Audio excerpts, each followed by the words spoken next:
자, 그러면은 지원 동기를 어떻게 쓰는지 한번 알아보도록 할게요. 자, 여러분들 지원 동기는 어떻게 쓰느냐. 자, 일단 내 이야기, 나의 이야기를 중점적으로 써야 된다고 먼저 말씀드렸죠. 그래서 한번 오늘 제가 3가지 정도 쓰는 방법을 갖고 왔어요. 자, 첫 번째, 어떤 계기가 있으면 가장 좋습니다. 계기. 어떤 인연이죠. 근데 이 인연이라는 게 이런 건 아니에요. 예를 들어서 뭐 제가 길을 가고 있는데 엄청 내 마음을 사로잡는 차가 있었습니다. 근데 그 차를 봤더니 현대차입니다. 그래서 현대에 지원하고 싶습니다. 자, 이건 그죠? 어거지죠. 어거지가 아니더라도 어거지처럼 들려요. 자, 이 계기라는 건 뭐냐면 사실 계기를 찾기가 굉장히 힘듭니다. 하지만 가장 좋습니다. 그래서 이 계기를 찾으려면은 본인에 대해서 물어보고 또 물어봐야 돼요. 그러니까 나를 깊숙이 더 들어가야 돼요. 예를 들면 이런 거예요. 어떤 친구, 저랑 이제 상담을 했던 A라는 친구가 있습니다. 이 친구가 산업공학과예요. 자, 산업공학과는 이제 공학과 경영이 합쳐진 학문입니다. 근데 이 친구가 어디를 지원을 하느냐, 가구회사 허시스라는 데를 지원을 해요. 사실 근데 허시스 지원 동기가 뭐가 있을까? 어떻게 말할 거예요? 허시스 오늘 자고 일어났더니 너무 개운했습니다. 알고 봤더니 엄마가 어제 허시스로 가구를 바꿨습니다. 그래서 저는 여기로 지원합니다. 말도 안 되죠. 자, 허시스 가구회사 지원한 동기가 없어요. 가구 디자인 하는 친구가 아니면은. 자, 그래서 제가 이 친구에 대해서 굉장히 꾸준히 물어봅니다. 한 30분 동안 계속 물어봤어요. 너 뭘 좋아해? 산업공학과는 왜 왔어? 아니면 산업공학과에서는 뭘 배워? 그 중에서 어떤 과목이 제일 재밌었어? 이 과목은 왜 재밌었어? 이 과목은 뭘 배웠어? 이런 식으로. 그랬더니 이 산업공학과 학문 중에 인간공학이라는 학문이 있어요. 인간공학. 이건 뭐냐면은 인간한테 맞춰서 제품이나 서비스를 생산을 하는 거예요. 사람이 편하도록. 자, 예를 들면 이런 거예요. 뭐 우리가 휴대폰이 있잖아요. 휴대폰이 있으면 어플이 있죠. 어플이 있으면 뭐 여기에 햄버거 마크 있고 뭐 어플 버튼을 막 이렇게 배치를 합니다. 근데 보니까 이쪽에 배치를 하면은 왼손잡이한테 편하고 이쪽에 배치하면 오른손잡이에게 편해. 근데 오른손잡이가 많으니까 오른손 쪽에 배치를 해야겠다. 그죠? 그래서 인간에 맞게 이렇게 디자인을 하는 겁니다. 시스템을 구현을 하는 거예요. 또는 뭐 레스토랑이에요. 레스토랑에 이제 손님이 들어오면은 여기에 이제 뭐 가격표 같은 거를 이제 갑판처럼 이렇게 설치를 하고, 그래서 사람들이 가격을 보고 그 다음에 뭐 테이블에 앉아서 뭐 주문을 할 수 있게 만들고, 그 다음에 다 식사를 하면은 나와서 여기서 계산을 하고 나갈 수 있게 이 동선을 편리하게 만드는 거, 이런 것도 인간공학입니다. 또는 우리가 이제 공장 같은 데서 이제 공장 뭐 벨트, 컨베이어 벨트가 있으면 여기 이렇게 작업자들이 있죠. 그럼 이 작업자들이 일을 효율적으로 할 수 있게, 여기는 뭘 배치하고 여기를 뭘 배치하고 어떤 기계는 여기다 배치하고 기계 배치하고 공구 배치하고, 이래서 이 사람들이 가장 덜 움직이고 효율적으로 일할 수 있게 하는 게 인간공학입니다. 자, 그래서 봤더니 가구에도 인간공학이 필요하더라. 예를 들면 책상이야. 책상 요즘 높낮이 조절되는 거 많죠. 거기에 뭐 높낮이 버튼을 여기 할 것인가, 여기 할 것인가, 여기 할 것인가, 이거에 따라서 사람이 편할 수가 있잖아요. 불편하고. 또 의자도 마찬가지로 의자를 어떻게 만드느냐에 따라서, 그죠? 조금 더 인체공학적으로 만들 수 있느냐, 사람이 편하게 앉을 수 있느냐, 뭐 높낮이 버튼, 그죠? 뭐 뒤로 제끼는 그런 버튼 어떻게 해야지 더 사람이 편할 때 할 수 있느냐. 자, 이런 게 다 인간공학의 한 관점이에요. 그래서 이 친구는 평소에는 이때까지는 가구에 대해서 뭔가 계기가 없었어요. 하지만 인간공학이라는 수업을 들어보고서 가구가 인간공학, 내가 배운 학문이랑 연관이 있구나. 그래서 그러면은 이 가구회사를 좀 알아보자 해서 가구회사를 찾아본 거예요. 여러분들. 그 중에서 허시스가 이런 이유로 내가 가고 싶은 회사구나. 그래서 지원한다. 이렇게 스토리가 짜진 거예요. 자, 허시스는 이제 뭐 일룸 브랜드 알죠? 공유가 선전하는 그런 것들이 있는 굉장히 큰 규모의 회사예요. 아마 국내에서 가장 큰 가구 회사일 거예요. 그래서 그 친구는 이렇게 해서 바로 합격을 했어요. 졸업하기 전에. 자, 그래서 억지로 인연을 짜내는 게 아니라, 되게 우연스러운 그런 인연이 아니라 내가 노력을 해서 찾은 인연을 써주는 게 좋습니다. 그죠? 내가 찾은 인연. 자, 그래서 이렇게 우연스럽게 한 인연은 그렇게 많지 않아요. 근데 이런 인연이 있으면 굉장히 좋습니다. 근데 지금처럼 제가 아까 예를 들었던 뭐 현대자동차 뭐 그런 예는 조금 많이 어색하고, 그런 게 없다면은 진짜 내가 나를 한 30분, 1시간, 2시간 계속 물어봐야 돼요. 내가 뭘 했는지, 뭘 좋아했는지, 어떤 과목을 배웠고 거기서 연결고리를 좀 찾아야 됩니다. 이 친구는 여기서 연결고리 찾은 거고. 그러면 여러분들도 계기를 찾을 수 있을 거예요. 사실 여러분들이 계기가 없다고 하지만 제가 꼬치꼬치 물어보면 한두 개씩 조금씩 나와요. 그래서 지원 동기를 상담을 할 때 한 30분, 1시간 동안 계속 대화를 주고받습니다. 그럼 조금씩 나오거든요. 그래서 여러분들도 본인한테 이런 질문들을 계속 해보세요. 나에 대해서. 그러면은 뭔가 좋은 게 조금이라도 나올 겁니다. 자, 두 번째는 나의 관심사에 대해서 범위를 점점 좁히는 거예요. 자, 이건 바로 예를 들어봅시다. 자, 내가 기계과 출신인데 어렸을 때부터 만들기에 관심이 많았어. 만들기에 관심이 많아서 그래서 내가 대학교에 기계과를 갔어. 자, 기계과를 갔는데 기계 중에서 가장 기술 집약적인 것은 보니까 자동차이더라. 자, 그 중에서 자동차 중에서도 어떤 이유로 나는 현대, 너희가 관심 있어. 너희에게 관심 있어. 이렇게 해서 범위를 점점 좁히는 겁니다. 그래서 내가 잘 몰랐지만 이렇게 한 단계 스텝업 할 때마다 이런 쪽에 관심이 갖게 됐고 현재는 너희 회사에 관심을 갖고 있다 라고 쓰셔도 좋습니다. 자, 어차피 이것도 뭐예요? 나의 스토리죠. 나의 이야기죠. 그러니까 내 이야기가 항상 주가 돼야 돼요. 내 이야기가. 자, 뭐 또 다른 예를 들면은 뭐 어렸을 때부터 화학 쪽에, 그러니까 화장품에 관심이 많았어. 뷰티 쪽에. 그러다 보니까 자연스럽게 화학공학과를 가게 됐고, 그러다 보니까 그 중에서도 이제 K뷰티 이런 게 뜨니까 너희 뭐 아모레퍼시픽 이런 데 들어가고 싶어. 이렇게 연결이 되는 겁니다. 근데 제가 이제 예시를 이렇게 들어서 조금 뭐 쉽게 보일 수도 있지만 사실 이게 굉장히 어려울 수가 있어요. 왜냐면은 이렇게 어떤 내용이 있더라도, 좋은 내용, 좋은 경험이 있더라도 이것을 글을 어떻게 쓰냐에 따라서 이게 유치해 보일 수도 있어요. 왜냐면은 나의 어떻게 보면 성장 과정이거든요. 이거를 어떻게 보면 너무 옛날 일을 쓰는 것처럼 그렇게 쓰게 되면은 글이 되게 유치해질 수가 있다. 뒤에서 제가 다시 한번 어떻게 써야 되는지 그거에 대해서 조금 설명을 드리려고 합니다. 그러니까 어떤 이제 포맷인지는 알겠죠? 자, 한번 또 다른 예시를 갖고 왔습니다. 삼성 바이오로직스에 입사한 이유, 지원 동기, 그죠? 자, 아주 어린 시절 유난히 저를 이뻐해 주시던 이모부께서 근위축성 측색 경화증으로 10년을 투병하다가 돌아가셨습니다. 자, 굉장히 어떻게 보면 지원 동기를 갖게 된 계기로서 좋은 경험이에요. 사실 이 친구도 다른 지원 동기를 썼었어요. 근데 제가 이거를 쓰라고 가이드를 줬어요. 하지만 이 글을 어떻게 쓰냐에 따라서 굉장히 다르거든요. 지금 아주 어린 시절 이것부터가 굉장히 유치하게 들어가는 거예요. 유난히 저를 이뻐해 주시던 이런 미사여구 같은 거 굉장히 유치하게 글을 만드는 거예요. 강인했던 한 사람으로 자, 어떤 느낌인지 조금 아셔야 돼요. 그러니까 이렇게 약간 감정적인 글들 이런 것도 행복했던 감정적인 글들은 이 글 자체를 조금 유치하게 만듭니다. 그래서 이 글이 개인적인 글, 수필 형태의 글이 되는 거예요.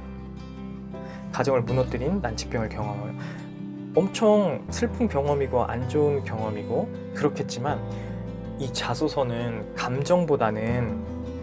감성보다는 이성이 더 필요한 회사원들이 모여있는 단체에다가 제출을 하는 글이에요. 그래서 이런 감성적인 내용은 조금 빼주는 게 좋습니다. 자칫하다간 유치하게 보일 수 있거든요. 자, 그래서 제가 한 줄을 바꿔줍니다. 어떻게 바꿔주냐? 이모부께서 근위축성 측색 경화증으로 10년을 투병하다 돌아가셨습니다. 흔치 않던 난치병을 경험한 사람으로서 뭐뭐를 어떻게 하고 싶습니다. 그 다음에 자세히 자기의 경험을 쓰는 거예요. 자, 그래서 제가 이 한 줄만 바꿨는데 위에 거랑 조금 비교를 해보세요. 위에 거는 조금 더 감정적으로 어떻게 보면 수필처럼 보이게 되고 요거는 간단하지만 핵심 내용은 다 들어가 있거든요. 그래서 이 글을 어떻게 쓰냐에 따라서 똑같은 내용이라도 글을 어떻게 쓰냐에 따라서 그 내용이 많이 달라지게 되어 있습니다. 그래서 제가 하는 이 컨텐츠를 보시면 여러분들도 나중에 이걸 다 이해하시고 혼자 스스로 쓰실 수가 있을 거예요. 제가 이 컨텐츠를 하는 이유는 여러분들이 첨삭이나 뭐 면접 가이드 이런 거 돈을 한 푼도 안 들이고 본인이 스스로 자소를 쓰고 면접을 하고 진로를 설정할 수 있게 그렇게 만들어 드리려고 하는 거니까 제 컨텐츠를 계속 보시면 도움이 많이 되실 겁니다.